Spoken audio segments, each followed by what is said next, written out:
So I really didn't want Bojack Horseman to end. It's such a special show. It was always like poignant and beautiful but sad. It always made some really good points, and it really just knew its characters and it knew how to use them well. It could go from being a dumb stereotypical cartoon like people might expect to being so much more serious and so much more dark than even, shows that are trying to be exclusively that. Like, Bojack Horseman does drama just as well as it does comedy, and that's why I love it. But here we are. It ended, and so I want to talk about the ending. Alright, so the ending was bittersweet. It was fitting, if not sort of a little bit abrupt. It leaves you questions. And I mean, that's exactly the kind of thing that you would expect from Bojack Horseman. And something that really suits, because this feels like it's not the ending to the characters' lives or anything. Like, they're going to keep living after the events of this series, and we just kind of have to imagine where they go from here. Like, for instance, I worry about Bojack. Like, I know that he's sort of starting to maybe be a bit better, but he's been there before. He's bettered himself before. He's been in rehab and stuff. He's been in good places before, all for it to ultimately come crashing down again. And that's just inherently what that character is all about, and the tragedy that comes with that. And I don't know, I like to imagine that he is going off to better places and being a better person. But, I mean, as the show tells you over and over and over, there's a pattern, and you know what kind of a person he is. And so, I like to think for the best, but I kind of, expect the worst, I guess. And this ending is fitting for the other characters as well, in that, like, I'm so happy Diane is finally happy and married and better than she was, and Princess Caroline as well, and everybody's better than they were, at least to some extent. And that just goes to show how powerful this show is as a cartoon where the dumbest shit ever happens. You've still seen these people grow. I really appreciate that about it. But I do feel kind of split about where Bojack ended for Bojack himself, in that it would have been fitting for him to have died. I thought that that's where they were going at the end of the penultimate episode to the start of the final, where he was in that pool for quite a while, and I just thought he was dead, and I was imagining what the following episode was going to be, where the main character's dead and it's just about the aftermath of that and the characters and how they react to that. I think that would have been a pretty bold move, which is very much like the show itself. And I really, truly thought that that's where they were going. And, like, it would have kind of really suited in a way, because, like, even the intro from the very start, it's always been that shot of Bojack going down in the water with the characters looking down upon him. But at the same time, I'm glad he didn't, because, like, when I thought he was dead, I'm like, what a waste. That's so sad. Like, I know he can be better. He's done it before. But yeah, I always felt like that's where we were headed. I always thought that we were headed to Bojack's death. So I'm not just talking about the final episode, I'm talking about the ending overall. And something that I wanted to mention, was that I love that poem from the penultimate episode, The View from Halfway Down. That blew me away. Like, I was sitting there on my couch, like, just mind blown for a moment, and it really gave me some perspective. I thought it was also really effective as, like, being this anti-suicide message, and yeah, that really moved me. And that's exactly what you would expect from a show like Bojack Horseman, where in the same episode, there's Zach Braff being, like, their slave or whatever in Bojack's weird dreamlike state. And that whole episode was like, it perfectly executed the dreamlike feel that it was going for. Like, it felt like it didn't quite make sense, but it did thematically, and the whole thing was kind of creepy. It just had this certain tone to it that I think was perfect. I really, really love that episode. It's got a 10 out of 10 on IMDb, and I think it did earn that.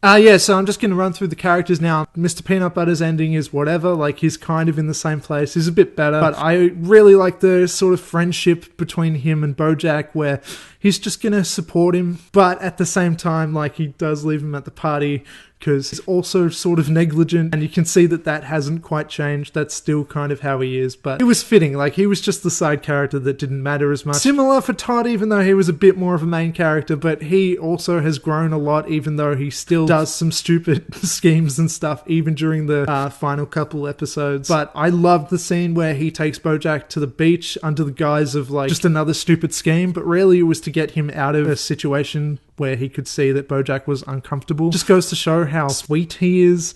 It was a very suitable moment for that character. And I really like that after everything they've been through, there's still that sort of there's that bond there. Even though, as they stated in the last season, that maybe they were never really meant to be friends. They didn't really have that much in common. They just kind of clung to each other to fend off their own loneliness.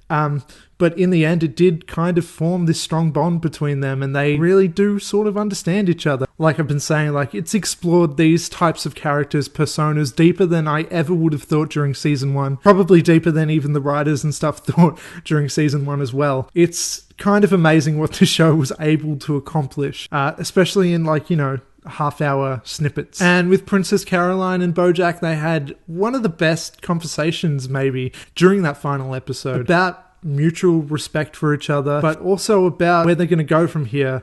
And I think they're always sort of going to have each other's back, but I'm not so sure Princess Caroline's going to, you know, vouch for him in every single way that she used to, because she's learned that he is a toxic person, which he is. And that's where the show gets really complicated. You don't know where he's going to go from here, and characters don't either. And then, of course, the very, very ending is where we witness what is probably going to be Bojack and Diane's last conversation ever. We witness it entirely, and it's really, I don't know what to call it. It's sad, it's happy, it's mature. You can see how much these characters have grown, especially Diane. But Diane is over it. She understands now that she can choose herself. For once, she has chosen herself. And so now she's going away because she can't deal with that stuff anymore. She's learned that like she just needed to move on because everything else was bringing her down.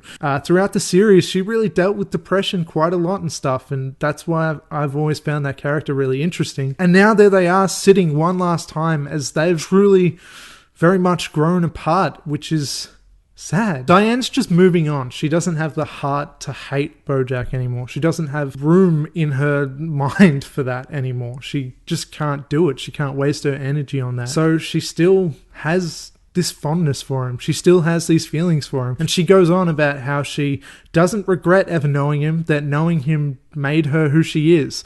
But it's who she is now, who is looking back on that relationship, which is a thing of the past. Bojack is not in her life anymore. And it was just kind of relatable and sad to see these friends who have grown apart sharing this one last conversation and still going on about some stupid movie and whatever and having like a laugh together.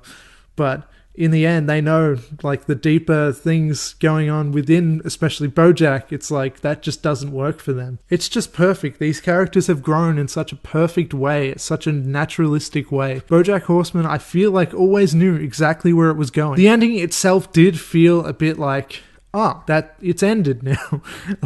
It kind of felt like nothing too drastic happened. It didn't feel like this crazy big life event. It just felt like another day in this kind of sometimes bad person's life who's trying to be better. Yeah, and something else that these episodes were still able to hold up, even going through these dark things and even, balancing all this character development and all that sort of stuff, is that they're still fucking hilarious and random. Like they're still so cartoony and stuff at times as well. It's such a crazy balancing act, and I don't no other show does it like that. I mean, I've said before in my favorite TV shows video that Breaking Bad is my favorite show ever, and it is, but even that doesn't balance these sorts of tones as well as Bojack Horseman does. Like, within seconds, within episodes, it can make you feel so differently, so effectively, so intentionally, that it just knows what to do with the vibe, the writing. It's ingenious. So yeah, it's an ambiguous ending in a way, but it's also sort of not, because I feel like this show overall, it wasn't documenting one specific prompted narrative. It was just kind of showing us snippets of these characters' lives when they knew each other and how those sort of stories intersected and made them grow. We were witnessing naturally evolving lives, and so it makes sense for the show to leave us with questions. But I don't believe that they're frustrating. Bojack leaves us with maybes. Maybe Bojack and Diane are gonna talk again at some point. I don't really think so, but maybe. Maybe Bojack is gonna be a better person. Maybe he's gonna stay sober this time. Maybe Princess Caroline is gonna represent him as his manager, but maybe not. Maybe his new stupid movie, Horny Unicorn, is going to be a massive hit, and maybe not. And I think that really makes a lot of sense for where this show was going and how the story was told. There was never really going to be an ending, a definitive ending, apart from Bojack's death. That's the one thing that they could have done that would have made it maybe more of an ending, but at the same time, I'm glad it didn't go that way, because I didn't want him to die.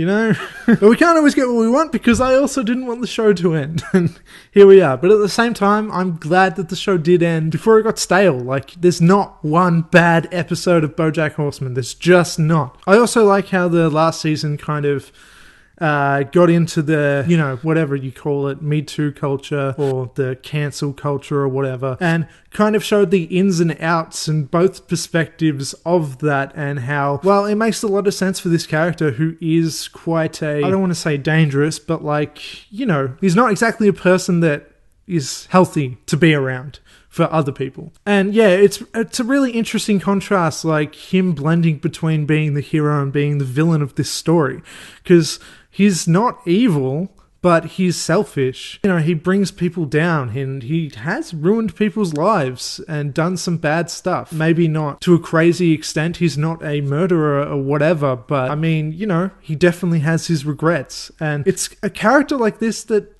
it makes for such a good show. And so this last season has been really emotional. The whole damn show has been really emotional. And yeah, so it's over now. Aw, boo-hoo me.